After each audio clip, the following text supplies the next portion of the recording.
Welcome back to our introductory course on data visualization. In this class, we are going to study methods that allow us to visualize associations among variables, such as scatter plots and heat maps.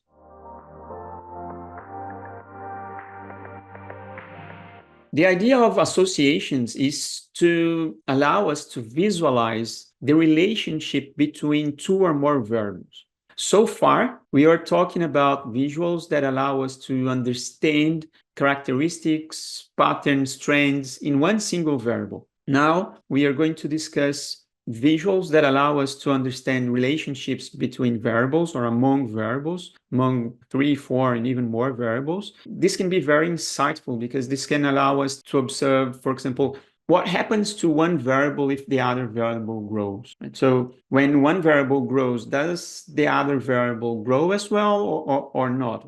Does it decrease or does it have no influence at all? So we can observe this type of relationship by using visuals such as scatter plot matrix, which is basically an extension of the scatter plots. The heat maps also allow us to observe this type of relationship. And then we have the bubble chart.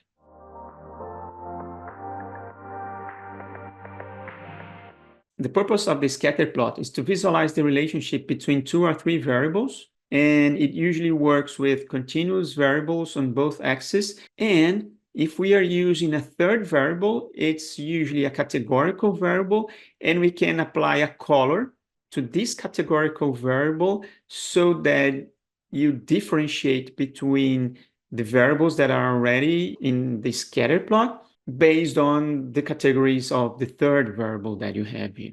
So let's have a look at it. This is the simple case of two-variable scatter plot. Here I'm showing you the relationship between the variable temperature and the variable relative humidity of the forest fires data set. And what we can see is that as the temperature increases, the relative humidity decreases. And so the lower the temperature, the higher the relative humidity, which is somewhat intuitive for us. And here I'm showing the correlation coefficient between these two variables, and it's negative, which means that one variable increases and the other variable decreases. Okay, so that's the idea of the correlation coefficient between the variables.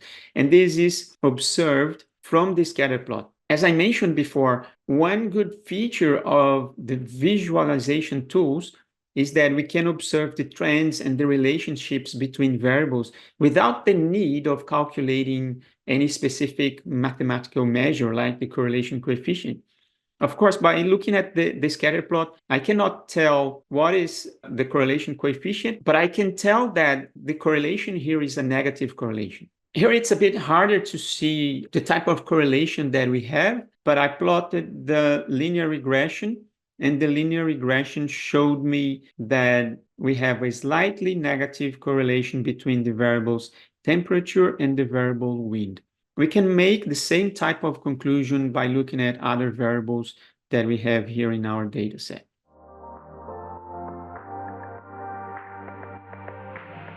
The bubble chart is a way of visualizing the relationship between 3 or 4 variables in a single visual. So while we talked about the scatter plot allows us to visualize up to 3 variables.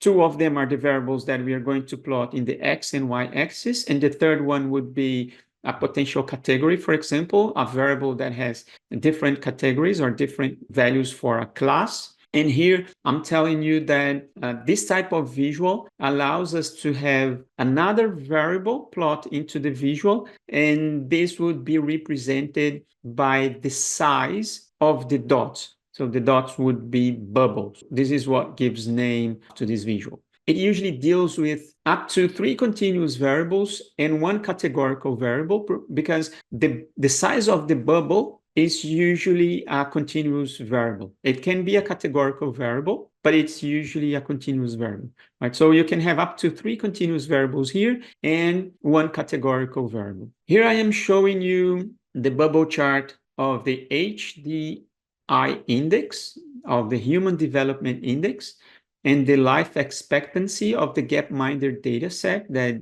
we presented in the first part. And note that we have the colors for the categories, and the colors here represent the continents. We have Asia, Europe, Africa, South America, Oceania, and North America. Okay, so we have 6 colors, each color representing one different continent, and we have the size of the bubble is the CO2 consumption. And here at the bottom, I've got the car MPG dataset, and I'm showing the acceleration versus the miles per gallon of the car, and the color corresponds to the cylinders. In this case, the cylinders is a categorical variable, just as the variable continent here. And the horsepower, here we are working with some ranges. Here we have up to 80, between 80 and 120, then 160 and 200. Some things are important for us to detach in these graphs. For example, here we can see that the Human Development Index increases, and this is positively correlated with the life expectancy, which means that the higher the HDI, the higher the life expectancy.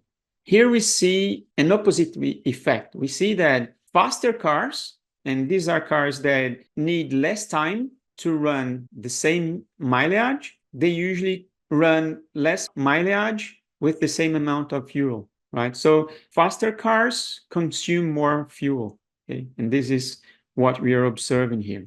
Slower cars consume less fuel. Note that we have 4 variables in each one of these graphs. In principle, if they are bidimensional graphs, I could only observe 2 variables.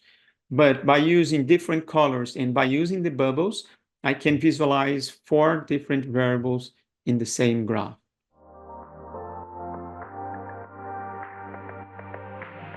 And finally, we have the scatter plot matrix. This is an extension of the scatter plot because it allows us to plot many or all the variables that we have in the data set in a matrix of scatter plots. And that's the meaning of the name scatter plot matrix. So you can explore and visualize the relationships between multiple variables simultaneously. And as they work with the scatter plot, then the variables have to be continuous. So let's have a look at it. What we see here is that we have in the main diagonal, we have the histogram for each of the variables. So here I have the histogram for the variable sepal length, the histogram for the variable sepal width, the histogram for variable petal length, and the histogram for variable petal width. Now we have the scatter plot between pairs of variables. This is the scatter plot between the sepal length and the sepal width. This is the scatter plot between the sepal length and the petal length. And this is the scatter plot between the sepal length and the petal width. The graph that we see here is the same graph that we see here, with the difference that this is rotated by 90 degrees. Okay, but this is basically a standard of plotting the scatter plot matrix. But if we have a look at the triangular part of the scatter plot matrix, we can get all the information that we need. For example, if we have a positive correlation between the variables or a negative correlation, if we have some clusters of objects, as we can see here when we plot them, if we have some outliers, as we could argue that this object is. So I can get all this information by looking at only half the scatter plot matrix due to its symmetry. This is a different way of presenting the scatter plot matrix by taking into account the kernels of each variable. And in this case, the kernels are categorized by the plant species. So I have Iris setosa, Iris verticolor, and Iris virginica. Each one of them is plotted with a different color here. And we can see that the kernels with different colors here on the diagonal allow us to observe the different plant categories or the plant species.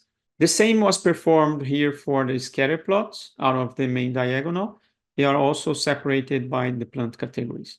It's also interesting because what we see here is that in all cases, we have one plant species, which is the Iris setosa, which is more separated from the other plant species than the other plant species among themselves. So we can see that the versicolor and virginica, they confuse themselves, right? There is an intersection between the distribution of values for these plant species, but they are quite well separated from the Iris setosa.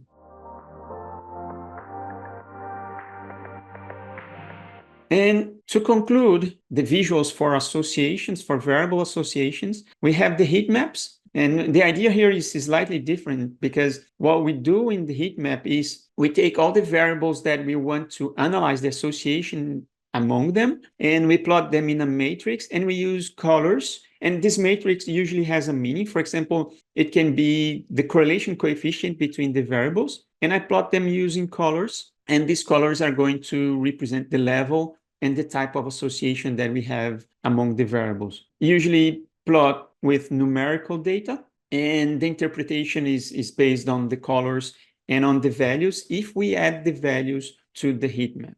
In this case, I am showing the heat map for the iris data set. Then we have, and this is the correlation heat map. So I'm showing the correlation between the sepal length and the sepal width, the sepal length and the petal length, and the sepal length and the petal width. In this case, we have a very high correlation between the sepal length and the petal length and width, but we have a negative correlation between the sepal length and the sepal width. We can see a rule. This rule is showing the degree of correlation from negative to positive. And now the heat map for the forest fires data set. We can look at some specific values within this heat map. For example, we have already discussed that the temperature and the relative humidity are negatively correlated. And this appears here. This is the largest negative correlation between all the variables in the data set, in this data set. Here I'm plotting all variables of this data set. And we have a very high positive correlation between the initial spread index, or ISI, and variable FFMC, which is related with the moisture code of the soil. So this is another example of a heat map. Thank you for watching this introductory course on data visualization. Do not forget to subscribe and look at the other courses and series available in the channel.